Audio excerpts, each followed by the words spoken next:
Wa ani bani Umar radhiyallahu anhuma qala Rasulullah sallallahu alaihi wasallam uhillat lana maitatani wa damani fa ammal maitatani fal jaradu wal hutu wa ammad damani fal kabidu wattihalu. Diriwayatkan dari Abdullah bin Umar radhiyallahu anhuma, Rasulullah sallallahu alaihi wasallam bersabda, dihalalkan bagi kita dua bangkai. Dihalalkan bagi kita dua bangkai. Dan dua darah. Uhillat lana maitatani wadamani. Dihalalkan bagi kita umat Islam dua bangkai, dua jenis bangkai, dan dua darah. Fa'ammal maitatani fal jaradu wal hutu. Adapun yang dimaksud dengan dua bangkai yaitu adalah al-jaradu, belalang, wal hutu, ikan, wa ammad damani, dan adapun yang dimaksud dengan dua darah, fal kabidu wattihal, adalah hati dan juga limpah. Jamaah yang insya Allah dirahmati, diberkahi oleh Allah. Maitatani adalah bahasa Arab yang artinya adalah dua bangkai. Kalau satu bangkai namanya maitun, mayitun. Maitun atau mayitun. Kalau dua bangkai namanya maitata. Yaitu hewan yang tidak terkena sembelihan dengan menyebut nama Allah. Sembelihan yang diperuntukkan untuk Allah Subhanahu wa Ta'ala. Atau mati begitu saja. Mati begitu saja. Atau ia disembelih dengan cara yang tidak syar'i. Maka hewan-hewan tersebut digolongkan sebagai bangkai. Jadi yang namanya mayyitun adalah binatang atau makhluk yang sudah meninggal. Nah, dalam istilah ini adalah istilah yang dimaksud kepada binatang. Nah, binatang jika dia mati disebut dengan mayyitun. Apabila tidak disembelih dengan syar'i. Apa itu disembelih dengan syar'i? Yaitu memotongnya ini harus betul-betul diperhatikan. Ada 3 pembuluh. 2 pembuluh darah, satunya ini adalah kerongkongan. Dengan mengucap basmalah. Artinya adalah persembelihan itu dikaitkan dengan Allah Subhanahu wa Ta'ala. Kalau toh misalkan tata cara penyembelihannya sudah benar menurut syar'i, tapi binatang ini diperuntukkan nantinya bukan selain Allah. Artinya tak itu buat sesajen, buat apapun itu, maka digolongkan binatang ini sebagai bangkai.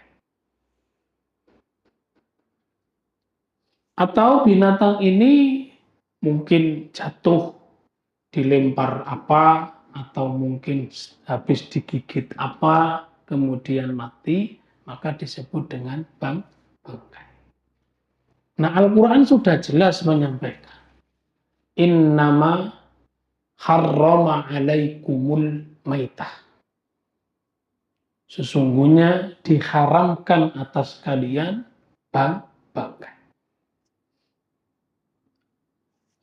Ada hadis ini menjadi sebagai taksis, pengkhususan. Ternyata tidak semua bangkai itu haram. Ada beberapa bangkai yang dihalalkan. Yaitu apa?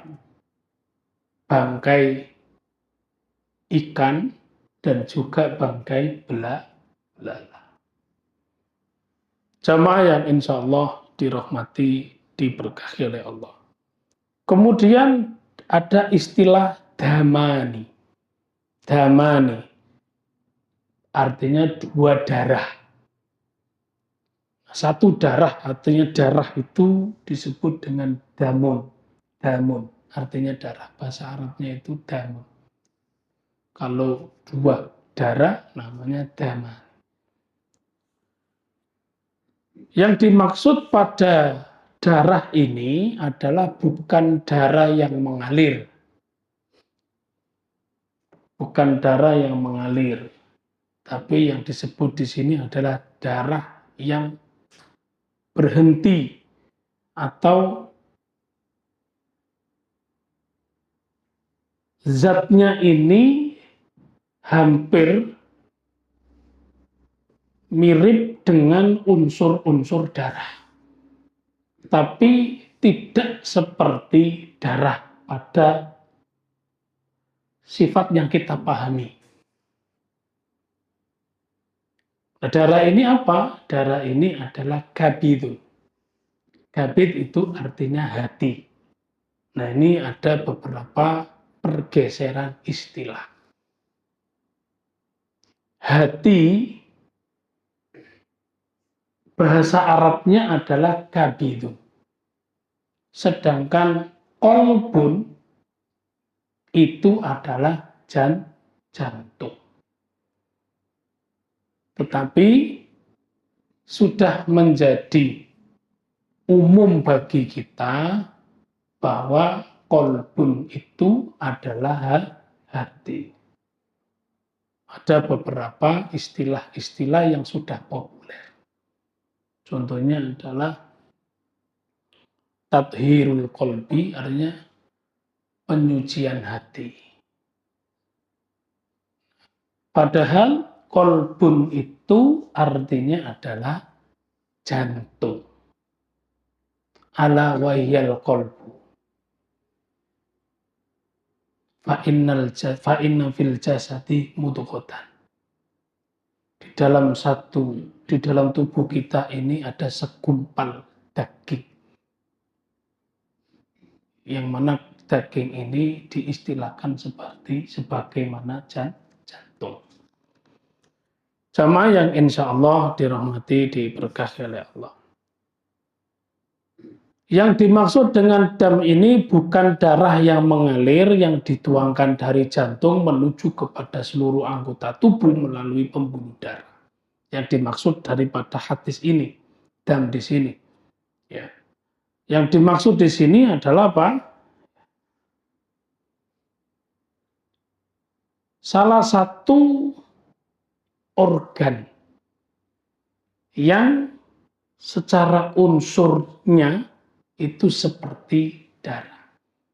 Yaitu apa? Kabidun, hati, dan juga tihal, limpa. Ini boleh dimakan. Tetapi kalau darah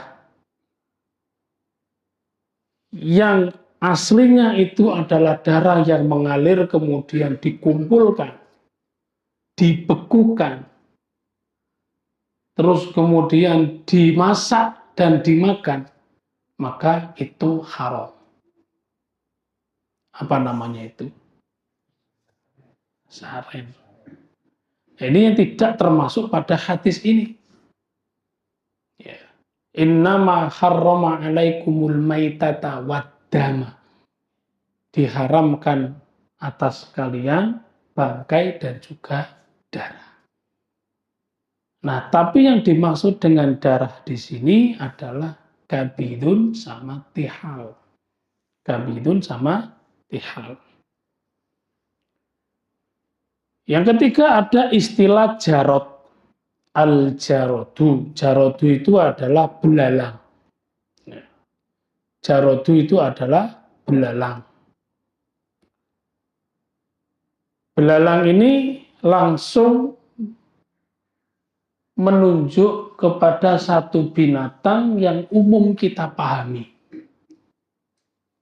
Belalang. Yang kita itu sudah dengan mendengar nama belalang, itu kita sudah tahu jenis belalang itu apa. Tapi kalau kita kemudian memperhatikan secara detail, maka belalang ini akan terbagi-bagi. Ada belalang yang namanya walang sangit, ada belalang yang bermacam-macam bentuknya, kan begitu. Nah, itu kemudian memiliki kategori hukum sendiri-sendiri nanti. Kembali kepada apabila belalang ini memiliki kandungan yang membahayakan, maka tentu menjadi haram bagi kita. Tapi kalau belalang ini tidak memiliki kandungan yang membahayakan kepada kita, maka boleh dimakan. Kalau dilihat secara detail dari jenis-jenis belalang. Tapi kalau umumnya yang dimaksud pada hadis ini yaitu belalang gitu saja. Jamaah yang insya Allah dirahmati, diberkahi oleh Allah. Ustadz, kalau saya menemukan belalang, apakah kemudian belalang ini boleh langsung saya goreng dan saya makan? Belalang ini mati gitu. Nah, di sini kita melihat jenis belalang itu dan umumnya pengetahuan kita tentang belalang itu, apakah memiliki kandungan yang membahayakan atau tidak? Atau mungkin pengetahuan kita tentang belalang ini dari mbah-mbah kita bahwa belalang ini yang boleh dimakan, kalau ini tidak umum dimakan, kalau ini tidak boleh dimakan, kan begitu. Nah, cukup pengetahuan itu menjadi dalil jenis-jenis mana belalang yang boleh dimakan. Jamaah yang insya Allah dirahmati, diberkahi oleh Allah. Kemudian ini digeser sedikit. Kalau ada binatang yang memiliki keserupaan dengan belalang, apakah kemudian dapat digolongkan belalang? Kan begitu. Misalkan kecoa, misalkan. Dan serangga. Belalang itu kan salah satu jenis serangga. Tapi dalam hadis ini secara spesifik dikatakan sebagai belalang. Kemudian digeser, laron misalkan. Digeser lagi, apalagi jangkrik misalkan. Nah, ini kembalikan kepada urfnya.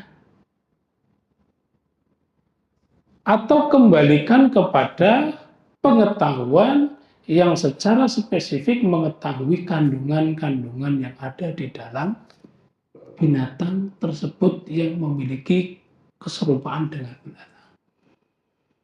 Atau yang kemudian idealis dengan apa yang disampaikan hadis, ya pokoknya belalang tok sing disebut nek saliyane belalang ya gak kan gitu. Ya monggo kan gitu. Ada juga misalkan bekecot misalkan. Bekecot ini halal apa haram? Ini binatang darat. Berarti harus melalui proses disembelih kan gitu. Masa bekecot disembelih kan delik kan gitu ya. Gulune kan mendelep. Maka kalau saya tidak salah ada keputusan satu majelis ulama kalau saya tidak salah. Itu haram bekecot. Tapi ada satu mazhab yang menyerupakan bekecot itu seperti serangga, seperti belalang. Persamaannya di mana? Persamaannya adalah tiada darah yang mengalir di dalamnya. Kan gitu. Nah ini adalah upaya ulama. Yang kita ini sebagai apa ya, pendengar, terus kemudian mempelajari, kemudian ia mengambil faedah apa yang disampaikan. Nah, ini kalau digeser. Kalau misalkan kecoa, coro misalkan, apakah boleh disamakan dengan belalang? Maka kias itu ada beberapa syarat dan rukun, ada rukunnya. Maka apakah di dalam kandungan kecoa ini ada sesuatu hal yang membahayakan tubuh atau tidak? Ternyata banyak sekali. Tentu yang mengetahui ini adalah yang ahlinya. Ahli serangga, ahli gizi. Ya. Sehingga bisa menjelaskan kandungan-kandungan apakah mungkin di dalamnya terdapat sesuatu yang membahayakan bagi yang mengkonsumsinya. Kan begitu. Jamaah yang insya Allah dirahmati, diberkahi. Kemudian di sini dijelaskan wal khutu. Al khut. Khut itu apa? Khut ini adalah jenis ikan kecil ataupun besar yang hidup di air atau yang tidak bisa hidup kecuali di dalam air. Ya kemudian khut ini diterjemahkan sebagai ikan. Maka ikan inilah tergolong yang boleh dimakan jika kita mendapati ikan tersebut mati, bangkai. Tapi harus juga kita ketahui terlebih dahulu kondisi. Jika ikan itu masih nampak segar, dan kita pun memiliki pengetahuan bahwa ikan ini masih segar, maka boleh dikonsumsi. Dan apabila kita mendapati ikan yang sudah mati dalam kondisi menjadi bangkai, kemudian ikan ini itu sudah membusuk, walaupun masuk pada kategori hadis ini itu halal dimakan, tapi kita juga harus kemudian memiliki pengetahuan kelayakan apakah ini layak dimakan atau tidak. Kalau dimakan apakah kemudian ini menjadikan bahaya pada kita atau tidak. Dan kita memiliki pengetahuan umum itu. Walaupun bukan ahli tapi kita sudah memiliki pengetahuan umum itu. Artinya agama ini salah satu tujuannya ya menjaga diri kita. Kalau sesuatu itu memadorotkan kita maka dijauhi. Sederhananya begitu. Makanlah sesuatu yang dihalalkan oleh syariat, oleh Allah, tapi kemudian diperhatikan toyib apa tidak.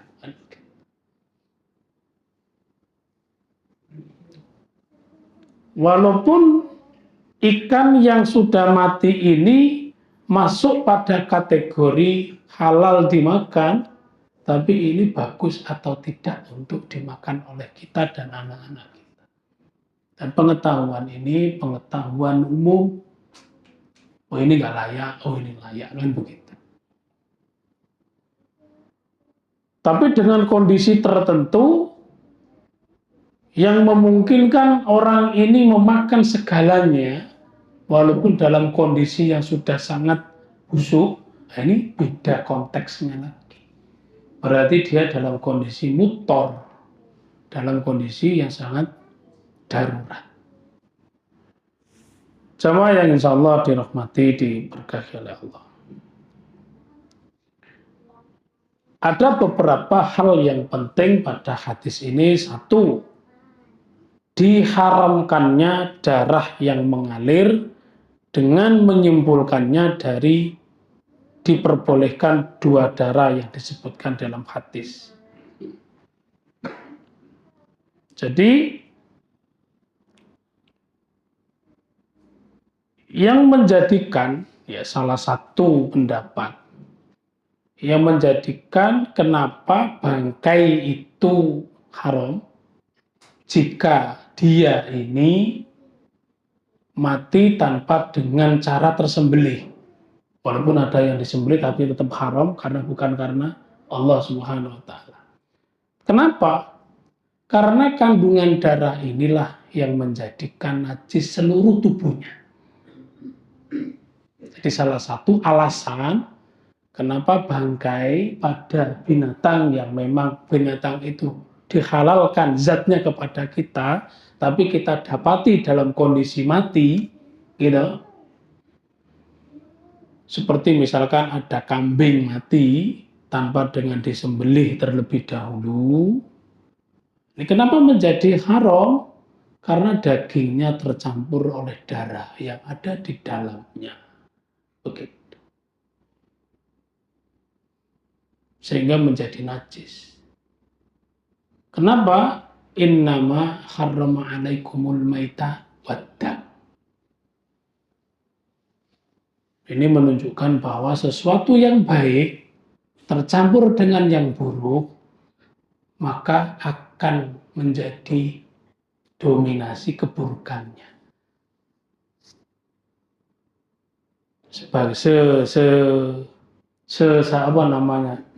Sebaiknya kita betul-betul menjaga diri kita tercampur dari sesuatu yang buruk.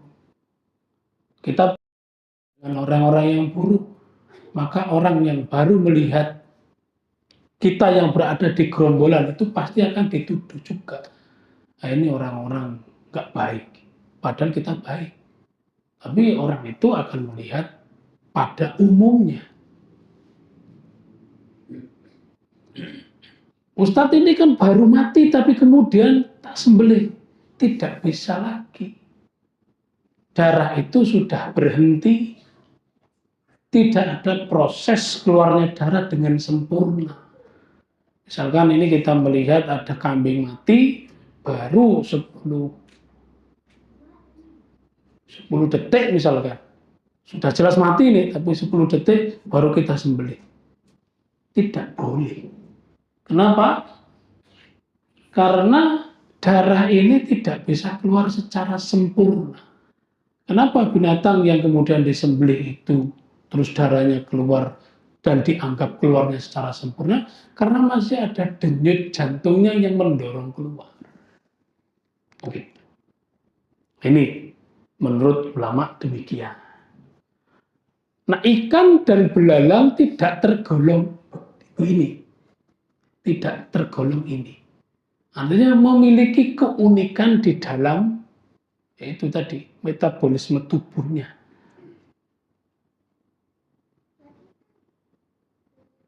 Jamaah yang insya Allah dirahmati, diberkahi oleh Allah. Diharamkannya bangkai yaitu hewan yang mati begitu saja atau disembelih tidak dengan cara yang sesuai syariat. Yang ketiga, sesungguhnya hati dan limpah itu halal dan suci.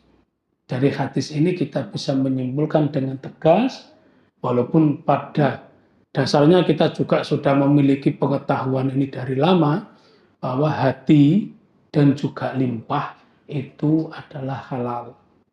Walaupun sebelum baca hadis ini, pengetahuan ini sudah kita dapatkan melalui orang tua kita dulu. Tapi hadis ini menjadi satu pengetahuan baru oleh kita, dan ketika nanti ditanya oleh putra atau siapapun, memang ada yang sebaiknya adalah dalilnya ini yang disebutkan. Mungkin bagi kita ini tidak begitu penting, tapi oleh orang-orang yang baru tahu nanti kemudian diberitahu. Bangkai belalang dan ikan adalah suci dan halal. Bangkai belalang dan ikan itu suci dan halal. Kalau kita tidak memiliki pengetahuan spesifik terkait hukum-hukum yang lain, seperti misalkan binatang yang menyerupai belalang, gitu, ya sebaiknya kita menyampaikan, saya tidak tahu, yang saya tahu itu dalam hadis belalang, kan begitu. Kalau ada yang nanya, lah sing kaya larun kaya ini, wah itu saya tidak tahu, silakan bertanya yang lebih tahu. Sak ngertiku ya walang tok. Tapi meh podo ya sekono lah, gak masalah. Kalau Anda mampu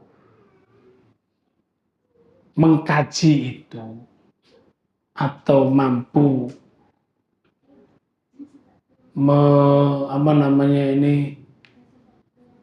menyandingkan dalil ini dan kemudian ditakar dan lain sebagainya, dan kemudian menemukan satu kesimpulan, itu silahkan. Tapi kalau kita tidak memiliki pengetahuan dan ditanya aneh-aneh yang serupa demikian, maka cukup tidak tahu. Yang saya tahu adalah ya belalang. Jamaah yang insya Allah dirahmati, diberkahi oleh Allah. Pengertian bangkai belalang adalah belalang yang mati. Yang mati. Mati dengan sendirinya. Atau mati kesantap. Apa namanya? Sepeda motor misalnya. Ya. Bukan mati karena disemprot. Nah, gitu kan. Bukan mati karena disemprot. Karena akan tercampur kandungannya dan mungkin akan dapat membahayakan manusia itu sendiri. Bukan karena belalangnya, tapi ada campuran semprotannya itu. Jadi keharaman belalang dalam kondisi itu bukan belalangnya, tetapi ada campuran yang tidak baik untuk tubuh kita. Tapi kalau belalang itu mati dengan sendirinya atau bertengkar dengan kawannya misalkan, ya ini boleh.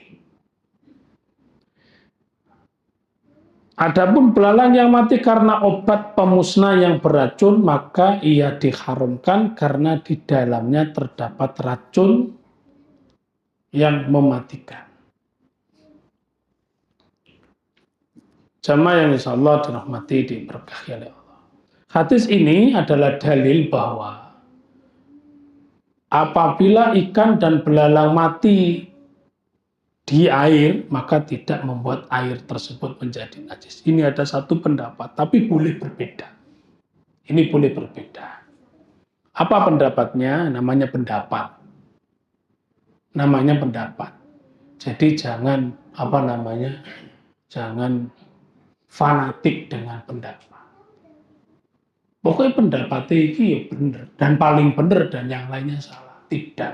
Kalau kita mengikuti satu pendapat, maka kita juga mentoleransi pendapat yang lain, dan begitu. Tapi kalau kemudian menang-menangan pendapat, silahkan. Kalau memiliki dasar ilmu yang kuat.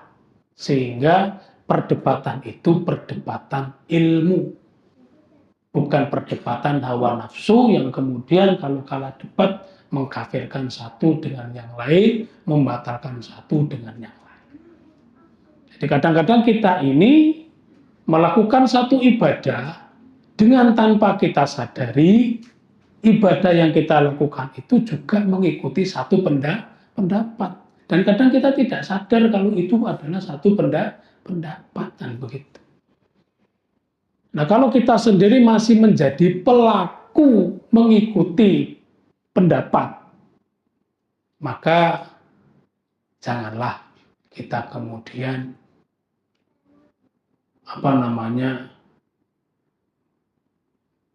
mengharamkan dan sebagainya. Duduk bersama, ajaklah diskusi yang kemudian sama-sama saling mengeluarkan alasan kenapa pendapat ini itu menurut kita kuatan begitu. Nah, kalau tidak mau begitu ya sudah cukup biarin. Yang penting tanya, loh kok kamu melakukan satu hal yang beda? Saya mengikuti pendapat ini. Oh ya sudah, pendapatnya begitu. Husnudon saja. Tapi kalau pengen seru, ya duduk bersama dan diskusi ilmu. Satu, kita memiliki pengetahuan yang sebelumnya kita tidak tahu. Dan dia juga memiliki pengetahuan yang sebelumnya tidak tahu. Ada pengetahuan baru yang kita dapatkan. Jamaah yang insya Allah dirahmati, diberkahi oleh Allah. Nah, salah satu pendapat yang disampaikan oleh penulis ini adalah jika di dalam air, karena pembahasan ini kan masih dalam kategori air kan gitu. Jika kita memiliki air, tampungan air, ternyata di dalamnya terdapat bangkai dari salah satu binatang ini. Mungkin ikan atau belalang. Mungkin ada ada ratusan belalang yang jatuh di salah satu wadah tandon air kita misalkan. Mati semua. Ada yang sampai kemudian membusuk. Nah, menurut pendapat ini, tidak najis airnya, tetap suci. Walaupun airnya itu kurang dari 2 kula. Walaupun air itu tercium bau. Walaupun air itu berubah rasa. Walaupun air itu berubah aroma. Tetap dikatakan sebagai air yang suci. Kenapa? Karena yang jatuh, yang mati di situ adalah binatang yang suci dan dihalalkan. Ini pendapat. Nah, mau panjenengan yang misalnya mengikuti ini, ya ada. Tapi kalau nggak mengikuti juga nggak apa-apa. Wong air sudah berubah kok. Kita mengikuti pendapat yang awal. Selama air itu sudah berubah warna atau berubah rasa atau apa itu? Jadi 3 itu tadi. Berubah warna, berubah rasa dan apa, Pak? Bau. Jadi 3 bau itu tadi lainnya yang umpama dari pancuran air. Terus dipakai untuk wudhu. Airnya diciduk untuk kabeh itu bisa. Air yang sudah jatuh di kolam. Air yang sudah jatuh di kolam. Ya, kan karena sudah banyak kan. Dipakai wudhu. Baru airnya dipakai itu. Berwudhu lagi. Iya. Jadi ada pancuran. Ya. Kemudian pancuran ini kita gunakan untuk berwudhu. Bekas-bekas wudhu itu terkumpul dan banyak. Banyak Pak ya? Iya. Sampai batasannya 2 kula.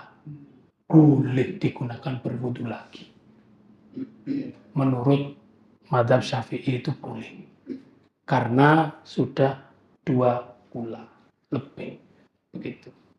Tidak 2 kula, hanya satu apa itu? Kalau sedikit tidak boleh Pak. kalau sedikit tidak boleh. Menurut madzhab Syafi'i, karena itu apa? Air mustakmal. Air mustakmal. Tapi kalau air itu kemudian buahnya lebih daripada 2 gula, maka itu boleh dimanfaatkan lagi. Karena volume massa airnya banyak. Nggih.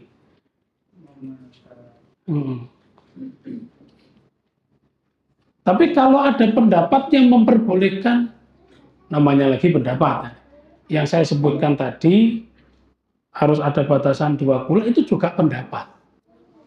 Tapi kalau ada pendapat, boleh Ustaz, saya pernah mendengar Ustadz ini mengaji ini, berarti boleh lah gitu. Menurut Ustadz itu, dan kalau kita ikuti, juga tidak apa-apa dengan alasan punya sanad daripada Ustadz tersebut. Fikih itu fleksibel. Begitu. Maka kadang-kadang pentingnya belajar satu pemahaman fikih tapi dalam satu bingkai madhab supaya tidak kemana-mana. Tapi kalau seperti Muhammadiyah sendiri, ya, tidak kepada satu madhab, fanatik dengan satu madhab, tetapi mengkaji ada dalilnya apa tidak, kan begitu. Sehingga basisnya itu yakin, kan gitu. Begitu.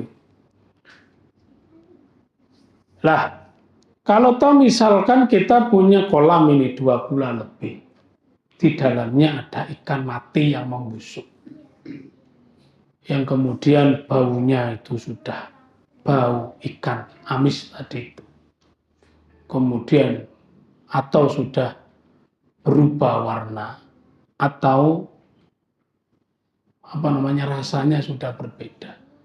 Nah, kalau yang mati itu ikan, maka tetap diperbolehkan digunakannya air itu bersuci menurut pendapat ini. Begitu. Jamaah yang insya Allah dirahmati, diberkahi Allah. Monggo kalau ada yang bertanya. Monggo Pak. Walaupun dalam kolam itu ada ikannya dan kotorannya ikan itu meskipun lebih dari 2 gelas secara volume itu tetap suci ya kan? Kalau dalam kolam ataupun volume airnya banyak 2 gula. Itu ada kotorannya ikan itu untuk wudhu pun boleh, suci. masih suci selama massa airnya itu banyak. Tapi kalau yang kalau yang penjelasan di sini artinya kandungan atau kotoran yang terkandung di dalam ikan itu ya, dikategorikan sama bersama ikan itu sendiri. Tapi kalau dalam madzhab Syafi'i, kotoran ya kotoran, najis gitu. Maka kalau kita makan ikan, maka harus dibersihkan kotorannya. Karena kotorannya tetap dianggap najis, walaupun ikan gitu. Maka harus dipisahkan.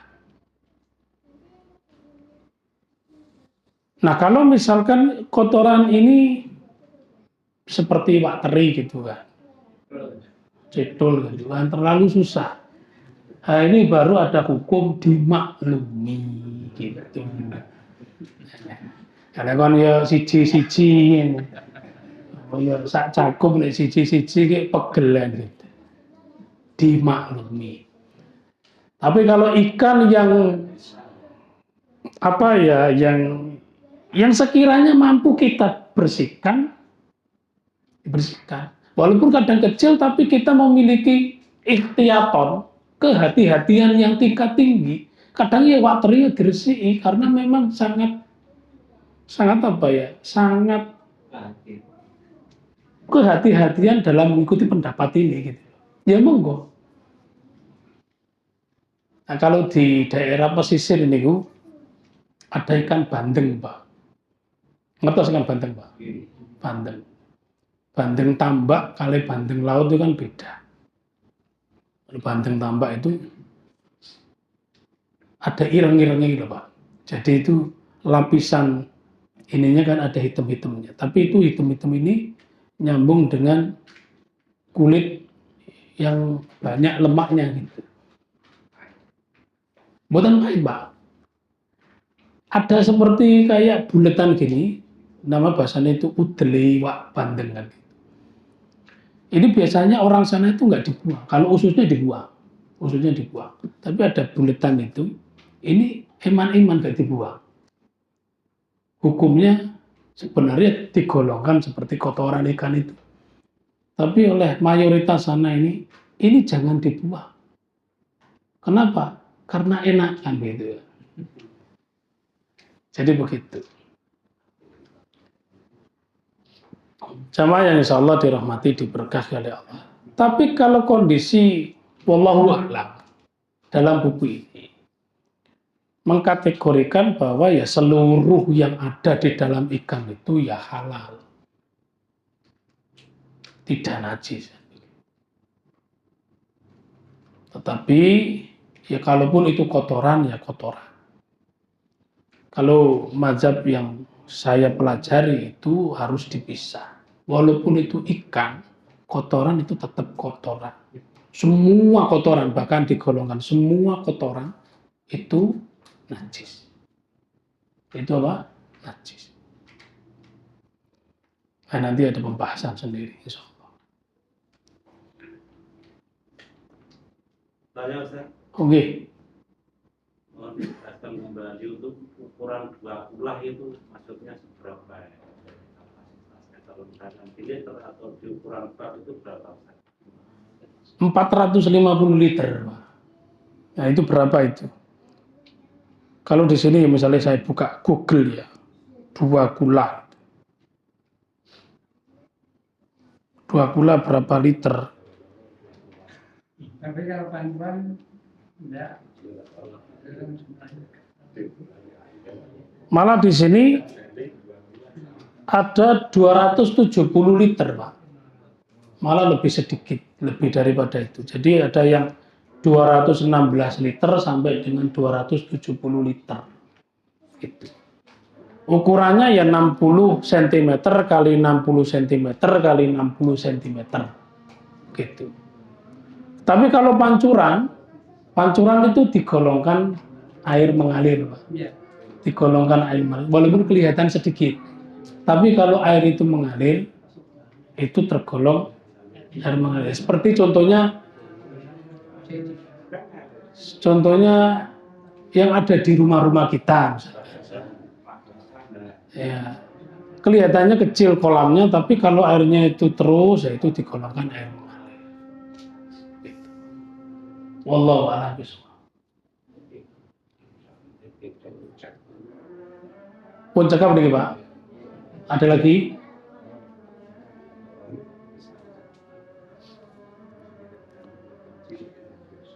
Insya Allah kita akan lanjutkan hadis setelahnya, yaitu tentang lalat.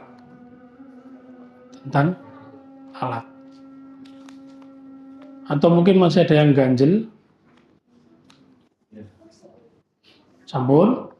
Kita cukupkan. Mari kita tutup dengan doa kifaratul majlis. Subhanakallahumma wa bihamdika asyhadu an la ilaha illa anta astaghfiruka wa atubu ilaik. Assalamualaikum warahmatullahi wabarakatuh.